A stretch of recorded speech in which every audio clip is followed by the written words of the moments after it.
Say your name, all right. So your name is. Jim. All right. So, can you tell me a little bit about 10th grade when you were still back in Lee High School? I'm 10th grade. I was just back in 10th grade. I was still, I think, 15. I think I turned 16 right when everything happened, but I think I was doing fine. I would show up late very often, but it was nothing anything was suspect of me. I looked like a normal student, had normal friends, stuff like that. Okay, so before everything happened, can you kind of tell me how it all just got to that big mess? How everything just, fell out of place. You got caught. Can you just kind of tell me how it led up to that? It became a recycled process. I would do it so often that I didn't even know what would happen. It was a long time coming. I was doing it for a long time, and if they don't know what I'm referring to right now, I'm referring to kleptomania. And the thing with being a kleptomaniac is that you have these urges to steal. Just take things, and it became a recycled process. And when it finally came down to it, I let it happen to me because I just wanted it to be over. I was tired of doing it, and I felt like that final moment and that all happening was the end of it. It was a mental lesson for me, and those events that happened were very important. Okay. So, can you tell me a little bit about the what was going on the day, that you were just sent to the office? Can you tell me about that day? That day I was in the science class. What's the teacher's name again? No, it was the bald guy. Ryerson. I was in Ryerson's class, and I was sitting down by myself with other people, and then I see Mr. Lambert open the door, and he talks to me, and Mr. Ryerson's like, "What's going on?" And Mr. Lambert's like, "I think you might have an idea of what's going on," and he takes me outside, and he's like, "Do you know what's going on?" And he's like, "Yeah." And I was like, "Yeah, I know exactly what's going on." And he's like, "Let's go to my office." And he's like, "Do you understand the consequences of what you've done?" And I'm just like, "Yeah." I'm very understanding of what he's saying. I'm not very scared of what's going to happen. I kind of concluded. So we walked to the courtyard, and I can see kids from classes above looking out the window. Not lots of them, but like some from English classes, some from math classes, whatever. They're looking, and they're seeing me. So I get taken to the office, and he asked me a simple question. The question he asked is that, "Do you have any computers on you at the moment?" And I said, "Yeah, I have two in there." And he's like, "Do you know how we know that you did this?" And I was like, "Yeah, I know." He's like, "Why don't you explain that for me?" I pull up the Craigslist ad I put up for those computers, and he was like, "Yeah, that's what we saw too." And he's like, "Right now we're missing a lot of computers." And at that moment, Miss Curry comes in the door, and she's like, "Yeah, we are missing a lot of computers. Are you the one that is the one to do all of it?" And I was like, "No, that couldn't be me. I can't do that just by myself." And they're like, "Well, it has to be somebody." And they say, "Well, here's what's gonna happen. You either help us find all the laptops and return them back, or you're going to jail." And I was like, "Well, I can't really do that for you. And he's like, "Okay."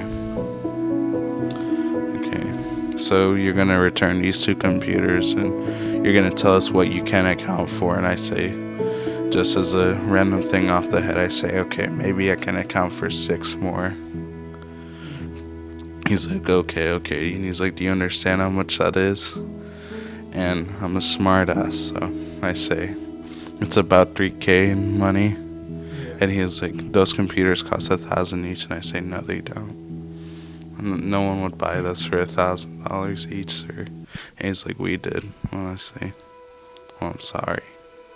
Yeah. And he's like, you're going to have to find a way to get this computer back or you're going to jail right now. And I was like, I can't really do that for you, sir. That's just how it goes. And then he's like, okay, well, we have the resource officer coming down. And then I was like, okay, that's fine. I have my wallet and it has $300 in cash. I grab it out of my pocket while he's looking away. I throw it under his desk. And then my mom goes to the office after I leave, but we'll talk about that later.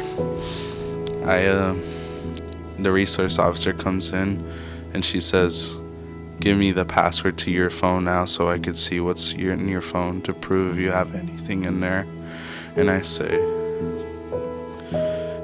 really? And she was like, yeah. And I was going to question it, but I was like, at this point, it doesn't matter. So I just give up the passcode for it, and she looks through it, doesn't find anything super incriminating other than the Craigslist ad. So she takes it and she's like, you're coming with us. She turns me around and handcuffs me. In that moment, I get taken out the office, and what's her name? The secretary? Yeah, she's right there talking to some kid. She's like, what did you do, Jim? And I just smiled and walked out the office with the police officer, while these 3 kids from our grade looked at me and were like, oh my god. That never happened, but it was funny. So I get taken outside and I go into the resource officer's Dodge Charger, whatever, and we go down to the juvenile detention center. He processes me and says, legally you don't have to say anything, you have rights and stuff. And I'm like, yeah, I know. And I ask her, when can I get out, when can I go talk to like my mom and like do all the process and shit? And she's like, I don't know, you might be in here for a day, a week, 3 weeks, 2 months. They don't know. Everything takes time. And at that moment, she leaves. I'm left alone in this white room. It's kind of like, it looks like a room and there's a huge like drain in the middle of it. So it might have been like a shower room or something. So they leave me in there. And then I go into the main room. This is a room where they process you into the juvenile detention center. I have to do, like, provide all my names and stuff and anything I own that was important. I give it to them. And then they do a strip search. And then they do the cough too. Yeah, this is very humiliating, but I understood the consequences, so I wasn't nervous at all. This was a grown man watching. So it's just, okay, I have to do it, so I did it. They couldn't find anything really important other than like my phone and stuff, so they take that away, and they say that the Wyoming Police Department will have it for evidence. I'm like, okay. I take a shower, and it was really cold water, and it was like January, but then I really didn't care. I don't know why, but it felt good. Felt like I was cleansing myself. And then I put on the juvenile detention uniform, and that's where it started. Okay. So, can you tell me about the events that happened afterwards? Like, how did you get over this event? What did you learn from it? What did you do to overcome this event? You know, how did it like make you into what you are today? You know? I think that what happened was just a precursor for a lot of things in my life to snap out of that, become a better person. It's taken a long time for me to get over it. Right after I was in process into juvie, my oldest brother Jason called our lawyer and he made it so I could get out a day early and just finally do the thing, get out and figure out what's going to go on with that. We get in the mail that I have to go to a court date. Figured that all out. Lawyer says we can do a plea deal if you want to. And I was like, okay. The plea deal is that I'd have to do probation for 6 months. And if I'm on good behavior, I'd be over in 3. And the other option was do community service for 2,000 hours. Or the what prosecutors wanted to do was 2 years in juvie, maybe jail, because I probably would have been 18 by then. But they couldn't get that because I was a first-time offender. And yeah, I was in probation for 3 months. I think you remember that when yeah, that was when I broke my probation to go see the best boy band in the world, and it was a hard time. I did a lot of stupid things and things I regret, and we gotta move on and grow from it, and I'm just happy to be the person I am today because of it. I mean, I feel like without that, I wouldn't have changed for the better. And even though I wish all of it would have happened instantly, it takes a lot of time and pain to become the person you really want to be. So I'm grateful for it, even though I wish everything could have gone better. I wish I was still at Lee. Didn't work all the time, but I'm glad to say that I'm happy about where I am right now and can only look for the future because I'm a hell of a lot better than when I was a year ago.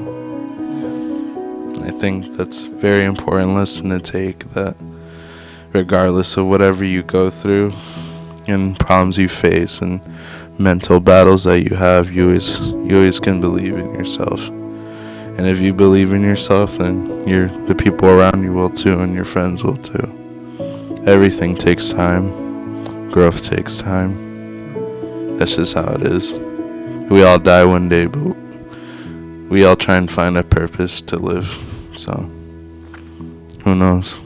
Who knows what could have happened? Things could have went differently, but I'm happy I'm here.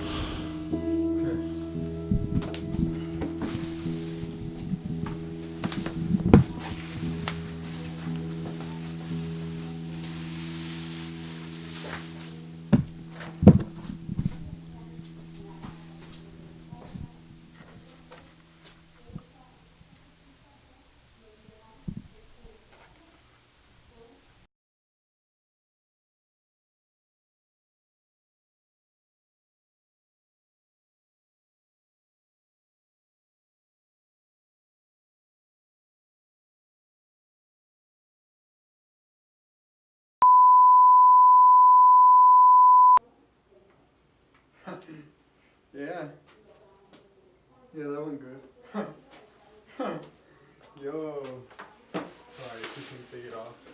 You should kind of blur my face up. Yeah. And make my voice deeper. Yeah, I get you. Alright, you want some candy? Sure.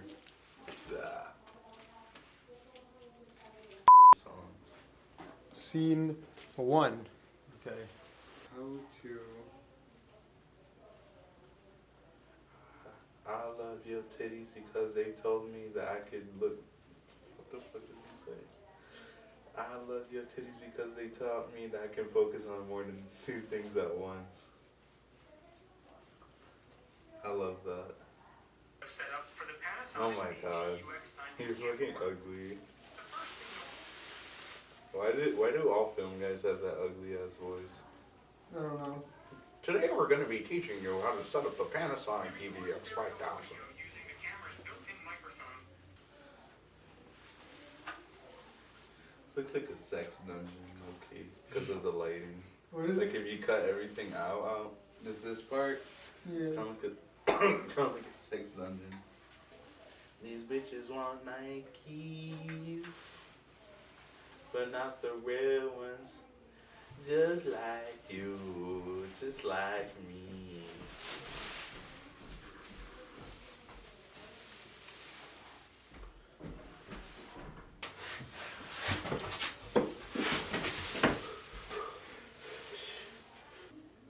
I've been captured by the brother for about 28 days. Alright, I'm gonna turn it off. Testing, testing, testing, testing, testing. Damn it. Do it again. we fucked that up.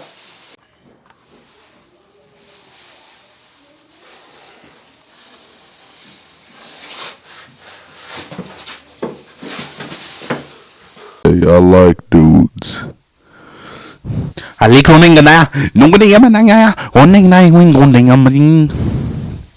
Larkin deep purple flip. Carved up and lick them. Alright.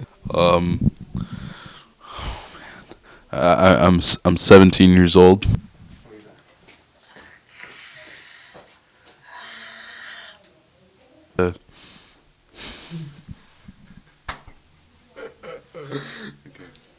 Fuck it. Wait, okay. Let's start again.